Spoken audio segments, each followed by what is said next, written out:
بسم الله الرحمن الرحيم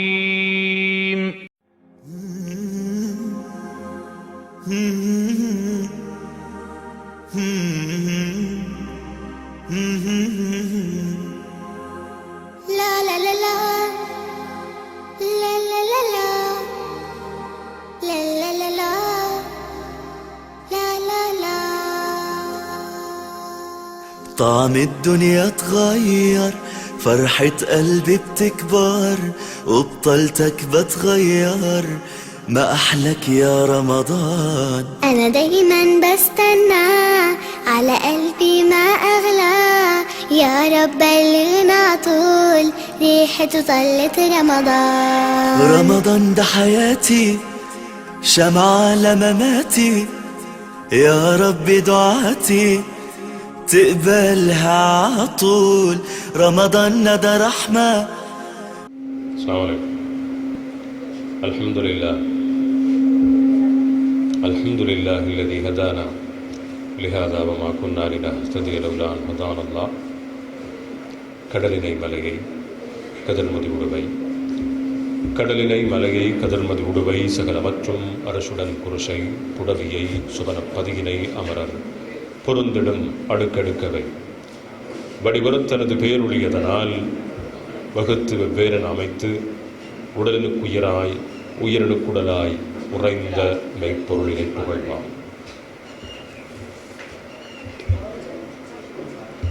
அன்பார்ந்த இஸ்லாமிய சகோதரர்களே, வினைத்திறன்மிக்க முஸ்லிம் மன்றம் 2004ஆம் ஆண்டிலே நடத்துகின்ற இந்த இஃப்தார் நிகழ்வினை நாம் ஆரம்பம் செய்யும் முகமாக அல் குர்ஆன் வசனங்களை ஓதுவதற்கும் மாணவன் இல்ஹாம் இஸ்மத் அவர்களையும் அதனுடைய மொழிபெயர்ப்பினை ஆங்கிலத்திலே தருவதற்கு சாத் ஃபவாஸ் அவர்களையும் அன்போடு அழைக்கின்றோம். இந்த இருவரும் லான்ஸ் பிராட்வே மதரசத்துன் நூர் மதரசாவின் மாணவர்கள் என்பது குறிப்பிடத்தக்கது.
In Allah from Shaitan, the rejected one. In the name of Allah, most gracious, most merciful. We have indeed revealed this message in the night of power. And what will explain to thee what the night of power is? The night of power is better than 1,000 months. Therein come down the angels and spirit by Allah's permission on every Aran. All that night there is peace and goodness from Allah to His believing slaves until the appearance of dawn. ஜஸாக்கல்லாஹு ஹைரன். Lance Broadway மதரசத்துன் Noor மாணவர்கள் அவர்கள் கராத் ஓதியவர் மாணவன் இல்ஹாம் இஸ்மத், மொழிபெயர்ப்பினை ஆங்கிலத்திலே தந்தவர் மாணவன் சாத் ஃபவாஸ். இந்த நிகழ்வினை ஆரம்பிப்பதற்காக அல் குர்ஆன் வசனங்களை நாங்கள் ஓத கேட்டோம், அதனுடைய மொழிபெயர்ப்பினையும் கேட்டோம். அன்பார்ந்த இஸ்லாமிய சகோதரர்களே, இந்த விழாவின் தலைமை உரையையும் வரவேற்புரையையும் நிகழ்த்த வேண்டும் என்று நான் பணிக்கப்பட்டிருக்கிறேன். வினைத்திறன் மிக்க முஸ்லிம் மன்றம் 2004ஆம் ஆண்டிலே இந்த இஃப்தார் நிகழ்வினை இங்கே ஏற்பாடு செய்து நடத்தி கொண்டிருக்கிறது. இந்த நேரத்திலே ஒரு முக்கியமான செய்தியையும் பதிவு செய்து கொள்ளலாம் என்று ஆசைப்படுகிறேன். இஃப்தார் என்பது மார்க்கத்திலே ஒரு தெரிவுக்குரிய ஒரு கடமை. தேவை என்றால் தான் அதனை நாங்கள் செய்ய வேண்டும். அதேபோன்று இஃப்தார் என்பது தற்காலத்திலே கொஞ்சம் ஃபேஷனாக ஒரு புதிய விழாவாக பரிணமித்து வருவதையும் நாங்கள் பார்க்கிறோம். இஸ்லாமிய கோட்பாடுகளின் அடிப்படையில் இஃப்தார் ஒரு புதிய விழாவாக என்ன செய்ய முடியாது, பரிணமிக்க முடியாது. அப்படி பரிணமித்தால் ரசூலுல்லாவுடைய காலத்திலே ரசூலுல்லா இதை இது போன்ற ஒரு விழாவாக செய்தார்களா என்கிற ஒரு கேள்வி வரும். அதற்கு விடை இல்லை. எனவே வினைத்திறன் மிக்க முஸ்லிம் மன்றம் ஏன் இப்படி ஒரு இஃப்தாரை செய்ய வேண்டும் என்றால், வினைத்திறன் மிக்க முஸ்லிம் மன்றத்தின் செய்திகளை அதனுடைய அங்கத்தவர்களுக்கும் அதே போன்று அதனோடு தொடர்புடைய சகலருக்கும் நாம் எத்தி வைக்க வேண்டிய ஒரு கடமை எங்கள் மீது சுமத்தப்பட்டிருப்பதனால் அந்த கடமையை நிறைவேற்றுவதற்காக ஏற்பாடு செய்யப்பட்டிருப்பது தான் இந்த இஃப்தார் நிகழ்வு என்பதை இந்த இடத்திலே நான் கூறி வைக்க ஆசைப்படுகின்றேன். வினைத்திறன் மிக்க முஸ்லிம் மன்றத்தை பொறுத்தவரையிலே அதனுடைய ஒரு பணி, அதுவும் மிகப்பெரிய ஒரு பணி, மாணவர்களுக்கு கல்வியை புகட்டுவது. அந்த கல்வியை புகட்டுவதன் மூலம் சிறந்த பிரஜைகளாக அவர்களை இலங்கையில் மட்டுமல்ல இந்த பூமியின் முகத்திலே உருவாக்குவதுதான் வினைத்திறன் மிக்க முஸ்லிம் மன்றத்தின் முக்கியமான நோக்கமாக இப்பொழுது இருக்கிறது. எங்களுடைய திட்டங்களிலே நிறைய அம்சங்கள் இருந்தாலும் கூட அவற்றை கொஞ்சம் கொஞ்சமாக நிறைவேற்ற வேண்டும் என்கிற ஒரு நிலைதான் எங்களுடைய தற்போதைய நிலை. வினைத்திறன் மிக்க முஸ்லிம் மன்றத்துக்கு நிறைய தொண்டர்கள் தேவையான ஒரு நிலையிலே நாங்கள் இருக்கிறோம். எங்களுடைய வகுப்புகளிலே படித்த மாணவ மாணவியர் கூட அந்த முதலாவது வருடத்திலே படித்த பிறகு காணாமற் போய்விடுகிறார். ஒரு சில பெற்றார் எங்களோடு இன்னும் தொடர்பில் இருக்கிறார்கள். நாங்கள் இதனை 3வது வருடமாக செய்து கொண்டிருக்கிறோம். அவர்களை தவிர படித்த மாணவர்கள் சில பேர், நல்ல பெறுபேறுகளை பெற்ற மாணவர்கள் கூட வினைத்திறன் மிக்க முஸ்லிம் மன்றத்தின் தொடர்பிலே இல்லை. நான் கேட்கிறேன், இந்த கடந்த சந்ததி அடுத்த சந்ததிக்கு தான் கற்றதையும் தான் கற்றதன் மூலம் அடைந்து கொண்ட பயன்களையும் தந்துவிட்டு செல்லாத ஒரு சூழல் முஸ்லிம் சமூகத்திலே நிலவுமாக இருந்தால் மிக பாரிய பிரச்சனைகளுக்கு நாங்கள் எதிர்காலத்திலே முகம் கொடுக்க வேண்டிய நிலை வரும். எங்களுக்கு மத்தியிலே நிறைந்த படிப்பாளிகள், கல்வியாளர்கள் இல்லாத ஒரு காரணத்தினால்தான் நாங்கள் பந்தாடப்படுகிறோம் இலங்கை நாட்டிலே என்பதை புரிந்து கொள்ள வேண்டும். தமிழ் சமூகம் நிறைய படித்தவர்கள் இருந்த காலத்திலே கூட அவர்கள் பந்தாடப்பட்டார்கள் வடக்கிலும் கிழக்கிலும். அந்த நிலையை விட நாங்கள் சற்றே கீழே தான் இருக்கிறோம். எங்களுடைய படிப்பாளிகள் குறைந்த நிலையிலே நாங்கள் இருக்கிறோம்.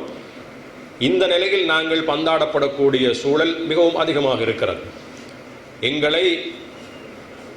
எங்களுடைய ஈமானை தவிர, எங்களுடைய நம்பிக்கையை தவிர காப்பாற்றக்கூடிய வேறு எதுவும் இல்லை என்பதையும் இந்த இடத்திலே நாங்கள் பதிவு செய்ய ஆசைப்படுகின்றோம். ஆனால் எங்களுடைய நம்பிக்கை அல்லது எங்களுடைய ஈமானம் எந்த அளவிலே இருக்கிறது என்பதை பொறுத்து நாங்கள் கடந்த காலத்தில் நாங்கள் பட்ட அந்த கஷ்டங்களோடு ஒப்பிட்டு பார்க்கும்போது மிகவும் குறைந்த ஒரு நிலையிலே தான் நாங்கள் இருக்கிறோம். அன்பார்ந்த இஸ்லாமிய சகோதரர்களை, அல்லாஹ்வை பயந்து கொள்ளுங்கள், அவனுக்கு நன்றி செலுத்துங்கள். குதுஸ் பகுதியிலே, பலஸ்தீன பகுதியிலே முஸ்லிம்கள் கும்பலாக கொல்லப்பட்டு கொண்டிருக்கிற ஒரு நிலையிலே நாங்கள் அனைவரும் இங்கே அமைதியாக உட்கார்ந்திருந்து சற்று நேரத்திலே எங்களுடைய இஃப்தாரையும் அனுபவிக்கவிருக்கிறோம். நான் கடைசியாக வரும்போது ஒரு புகைப்படத்தை பார்த்தேன்.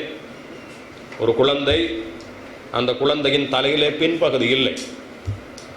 குண்டு வீச்சினால் அந்த குழந்தையின் தலையில் பாதி இல்லை. அந்த குழந்தையினுடைய தகப்பன் கட்டிப்பிடித்து கொண்டு அழுகிறார். அந்த அளவு நாங்கள் சோதிக்கப்படவில்லை. நன்றாக சிந்தித்து பாருங்கள். எங்களுடைய இன்றைய நிலை பற்றி நாங்கள் கேட்கப்படுவோமா இல்லையா? ரசூலுல்லாஹ் பட்டினியோடு வெளியே வரும்போது அபூபக்கர், உமர், உஸ்மான் இப்படி நிறைய சஹாபாக்கள் பட்டினியோடு வெளியே வருகிறார்கள். ஒவ்வொருவரிடத்திலும் நபி அவர்கள் கேட்கிறார்கள், எது உங்களை இந்த இடத்துக்கு வெளிப்படுத்தியது? பசியை தவிர வேறு ஒன்றும் இல்லை என்று சொன்ன பிறகு நபி ஸல்லல்லாஹு அலைஹி வஸல்லம் அவர்களை அனைவரையும் கூட்டிக் கொண்டு ஒரு சஹாபியினுடைய வீட்டுக்கு போய் உணவு சாப்பிடுகிறார்கள். உணவு சாப்பிட்டு முடிந்த பிறகு சொல்லுகிறார்கள், அபூபக்கர், நீங்கள் சாப்பிட்ட இந்த உணவு பற்றியும் நீங்கள் கேட்கப்படுவீர்கள். இப்படி நாங்கள் பொறுப்புதாரிகளாக இருக்கிறோம். உலக அளவிலே எங்களுடைய சகோதரர்களுக்கு நாங்கள் இப்பொழுது இலங்கையின் இருந்து செய்யக்கூடிய ஒரே ஒரு கைங்கரியம் இறைவனிடத்திலே கையேந்துவது மட்டும்தான்.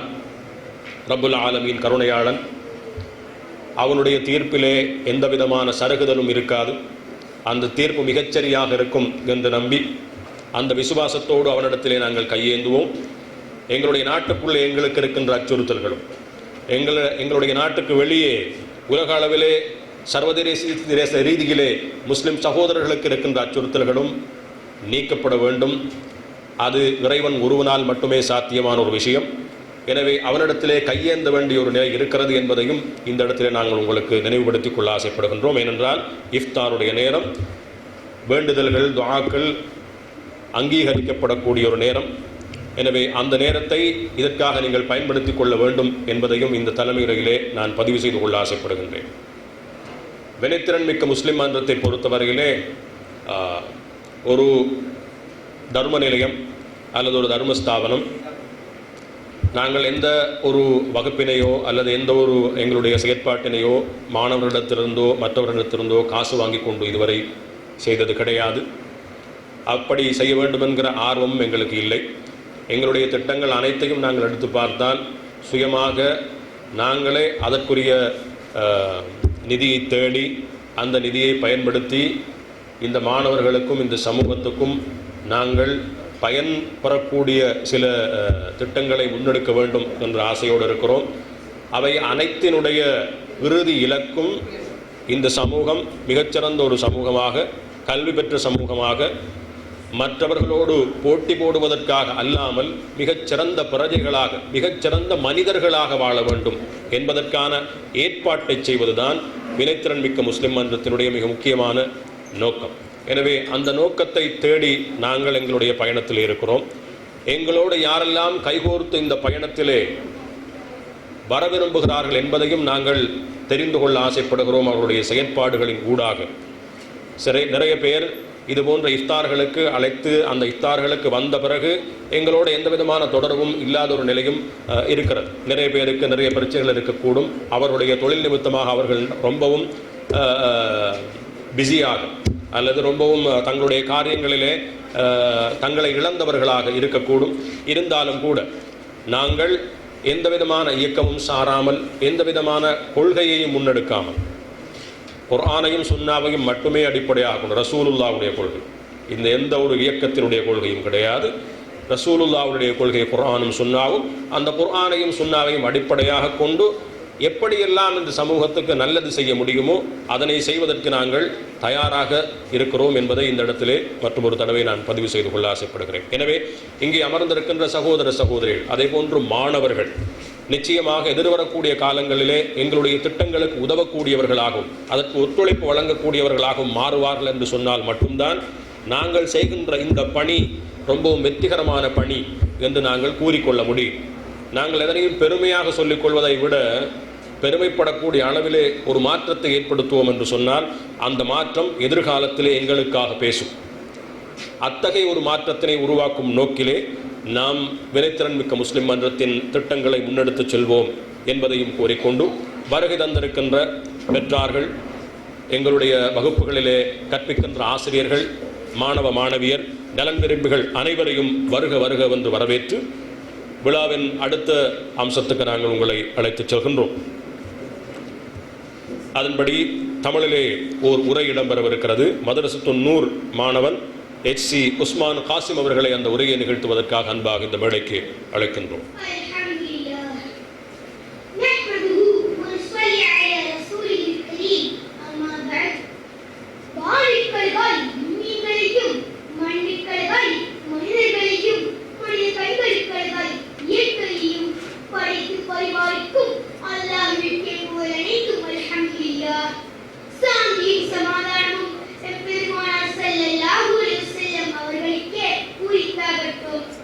முஹம்மது ஸல்லல்லாஹு அலைஹி வஸல்லம் அவர்கள்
திக்கு தெரியாமல் சிதறியோடும் நாளே அந்நாளாகும்.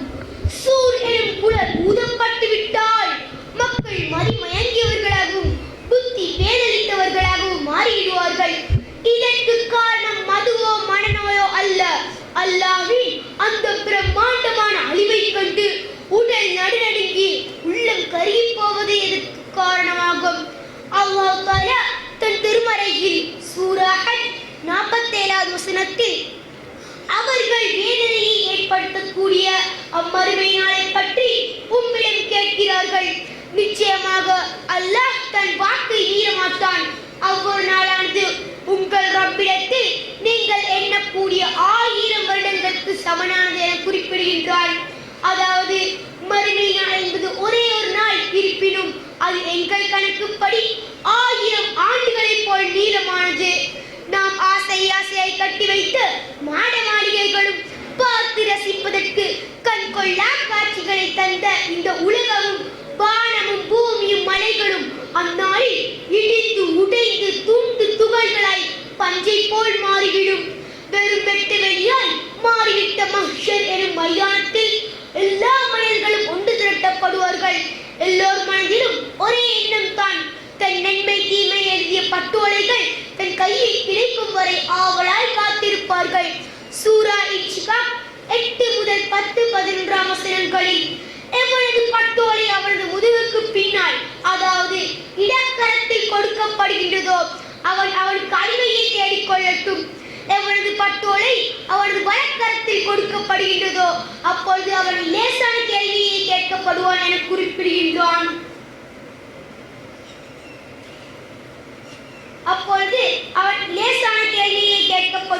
குறிப்பிடுகின்றான். முதல் மனிதன் ஆதம் அலைஹிஸ்ஸலாத்து வஸ்ஸலாம் அவர்கள் முதல் இவ்வுலகில் இறுதியாய் வாழ்ந்து மரணித்த அந்த கடைசி மனிதன் வரை எல்லோரும் ஒரே கதிரில் ஒன்று கூடுவார்கள். யாரும் யாரை பற்றியும் பார்க்க மாட்டார்கள். 10 மாதம் கஷ்டப்பட்டு தன் குழந்தையை பெற்றெடுத்த தாய் கூட தன் குழந்தை பக்கத்தில் இருந்தாலும் பார்க்க மாட்டாள். தன் குழந்தையை கொடுத்தேனும் அல்லாஹ்வின் தண்டனையிலிருந்து எப்படி தப்பிப்பது என்பதே அவளது சிந்தனையாய் இருக்கும். இவ்வுலகில் எம் விருப்பப்படி எம் நாவுகளை கொண்டு பொய் புரட்டி என தம் இஷ்டத்துக்கு பேசுவது போல் யாராலும் தம் நாவுகளை கொண்டு அல்லாஹ்விடத்தில் அந்நாளில் பொய்களை கூறி தப்பிவிட முடியாது. ஏனெனில் சூரா யாசின் 65வது வசனத்தில் அல்லாஹ் தஆலா அற்புதமாக ஒரு விடயத்தை குறிப்பிடுகின்றான். اليوم نختم على أفواههم وتكلمنا أيديهم وتشهد أرجلهم بما كانوا يكسبون. அதாவது இன்றைய தினத்தில் நாங்கள் அவர்களது வாய்களுக்கு முத்திரையிட்டு விடுவோம், அவர்களது கைகள் எங்களுடன் பேசும், அவர்கள் செய்து கொண்டிருந்ததை பற்றி அவர்களது கால்கள் சாட்சி கூறும் என குறிப்பிடுகின்றான். என் ஈமானிய நெஞ்சங்களே, இவ்வுலகில் எமக்கு கொடுக்கப்பட்ட பணம், பொருள், குழந்தைகள், சொந்த பந்தங்கள் என அனைத்தும் இவ்வுலகுக்கு கொடுக்கப்பட்ட அலங்காரங்களே. எங்கள் ரப்பிடத்தில் மிஞ்சப் போவது நல்லவர்கள் மாத்திரமே. எனவே அனைவரும் அச்சத்தை ஏற்படுத்தக்கூடிய இறுதி நாளை பயந்து வாழக்கூடிய முஸ்லிம்களை மாறுவோமாக என பிரார்த்தித்தவனாய் என் சொற்பொழிவை நிறுத்திக் கொள்கிறேன். வஸ்ஸலாமு அலைக்கும் வரஹ்மத்துல்லாஹி வபரகாத்துஹு. மதரசத்துல் நூர் மாணவன் எக்ஸி உஸ்மான் காசிம் அவர்கள். அடுத்து மற்றொரு உரை, அதுவும் தமிழிலே இடம்பெறவிருக்கிறது. இந்த உரையை எங்களுடைய வகுப்புகளிலே, இலவச வகுப்புகளிலே கல்வி பொதுத்தராதர சாதாரணதர மாணவன் முஜாஹித் பத்ருதீன் அவர்கள் நிகழ்த்தவிருக்கிறார்கள். அவர்களை அன்போடு இந்த மேடைக்கு அழைக்கின்றோம். அல்ஹம்துலில்லாஹ் நஹ்மதுஹு வ நுஸல்லி அலா ரசூலிஹில் கரீம். அம்மா பஅத். சங்கைக்குரிய அல்லாஹ்வின் நல்லடியார்களே, நான் இங்கு பேச எடுத்த தலைப்பு என்னவென்றால் அல் குர்ஆன் ஒரு அற்புதம் என்பதாகும்.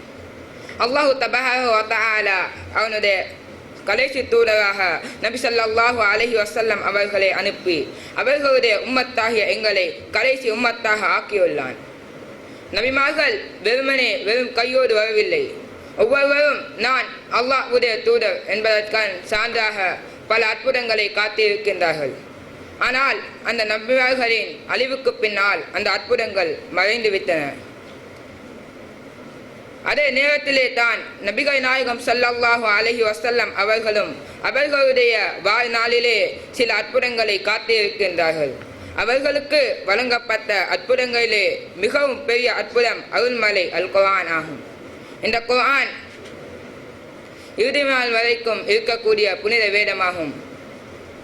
நபி ஸல்லல்லாஹு அலைஹி வஸல்லம் அவர்கள் கூறுகின்றார்கள், புகாரி முஸ்லிம் போன்ற கிரந்தங்களில் பதிவாகியுள்ளது, ஒவ்வொரு தூதர்களும் ஒவ்வொரு அற்புதங்களை கொடுத்து அனுப்பப்பட்டனர். எனக்கு கொடுக்கப்பட்ட அற்புதமோ நபி மூசா அலைஹிஸ்ஸலாம் அவர்களுக்கு கொடுக்கப்பட்ட கைத்தறி பாம்பாக மாறுவதையும் விட நபி சாலிஹ் அலைஹிஸ்ஸலாம் அவர்களுக்கு கொடுக்கப்பட்ட பாறையில் இருந்து கந்து குத்தி வருவதையும் விட மிகவும் சிறந்த அற்புதமாகும். சங்கைக்குரிய அல்லாஹ்வின் நல்லடியார்களே, புனிதமிக்க ரமலானுடைய மாதம் எம்மலை வந்து அடைந்துள்ளது. இந்த ரமலானுடைய மாதம் சிறப்புத்து எங்களுக்கு என்ன காரணம் என்பதை வல்ல நாயன் அல்லாஹ் அவனுடைய அருள்மலையிலே சூரத்துல் பக்ராவிலே 185வது வசனத்தில் கூறுகின்றான், ஷஹ்ரு ரமலான் அல்லதி உன்ஸில ஃபீஹில் குர்ஆன். ரமலானுடைய மாதம் எத்தகைய மாதம் தெரியுமா? அந்த மாதத்திலே தான் அல் குர்ஆன் இறக்கப்பட்டது என்று கூறுகின்றான். ரமலானை பற்றி பேச வந்த வல்ல நாயன் அல்லாஹ் மீண்டும் கூறுகின்றான், குர்ஆனை பற்றி அவன் கூறும்போது ஹுதல்லின் நாஸ், இது முழு மனித சமுதாயத்திற்கும் நேர்வழியை காட்டுகின்றது, ஹிதாயத்தை காட்டுகின்றது, எல்லா பிரச்சனைகளுக்கும் தீர்வை கொடுக்கின்றது என்று கூறுகின்றான். ஆக இந்த குர்ஆன் மனிதர்களுக்கு நேர்வழியை காட்டுகின்ற காரணத்தினால் சிறப்புத்து விளங்குகின்றது. அடுத்து அல்லாஹ் சொல்லி காட்டுகின்றான், வபையினாத்தி மினல் ஹுதா வல் ஃபுர்கான். இது நேர்வழியை காட்டுகின்ற காரணத்தினால் தெல்ல தெளிவாக சத்தியத்தையும் அசத்தியத்தையும் பிரித்து காட்டுகின்றது. மீண்டும் கூறுகின்றான், ஃபமன் ஷஹித மின்கும் ஷஹ்ர ஃபல்யஸும். எனவே உங்களில் எவர் இந்த ரமலானுடைய மாதத்தை அடைகின்றாரோ அவர் அதில் நோன்பு நோற்றுக் கொள்ளட்டும். ஆக இந்த குர்ஆனை தந்தமைக்கு சுமார் 1 மாத காலம் நாம் நோன்பு நோக்கின்றோம், பல தியாகங்கள் செய்கின்றோம். சங்கைக்குரிய அல்லாஹ்வின் நல்லடியார்களே, புகாரில் பதிவாகி இருப்பதாவது, புனிதமிக்க ரமலானுடைய மாதத்திலே ஜிப்ரீல் அலைஹிஸ்ஸலாம் அவர்களிடம் நபி ஸல்லல்லாஹு அலைஹி வஸல்லம் அவர்கள் குர்ஆனை ஓதி காட்டுவார்கள். நாமும் எனவே இந்த ரமலானுடைய மாதத்திலே குர்ஆனை ஓதி அந்த அதிகம் ஓதி பயன்பெற்று அந்த பணியை திரும்பி ஏனைய மாதங்களில் செய்து வருவதற்கு வல்ல நாயன் அல்லாஹ் எம் அனைவருக்கும் தௌஃபீக் செய்து அருள்வானாக என்று கூறி எனது உரையை முடித்துக் கொள்கின்றேன். வஆகிரு தஅவானா அல்ஹம்துலில்லாஹி ரப்பில் ஆலமீன். அஸ்ஸலாமு அலைக்கும் வரஹ்மத்துல்லாஹி வபரகாத்துஹு. அது எங்களுடைய இலவச வகுப்புகளிலே கல்வி கற்கின்ற மாணவன் முஜாஹித் பதுருதீன் அவர்கள். அடுத்து சிங்கள மொழியிலே உரையாற்றுவதற்காக மதரசத்துன் நூர் மாணவி ஒருவரை நாம் இந்த மேடைக்கு அழைக்கவிருக்கின்றோம். மாணவி உமைரா அல்தாஃப் அவர்கள் அன்போடு இந்த மேடைக்கு அழைக்கப்படுகிறார். அவர் தன்னுடைய உரையை சிங்களத்திலே ஆற்றவிருக்கிறார்.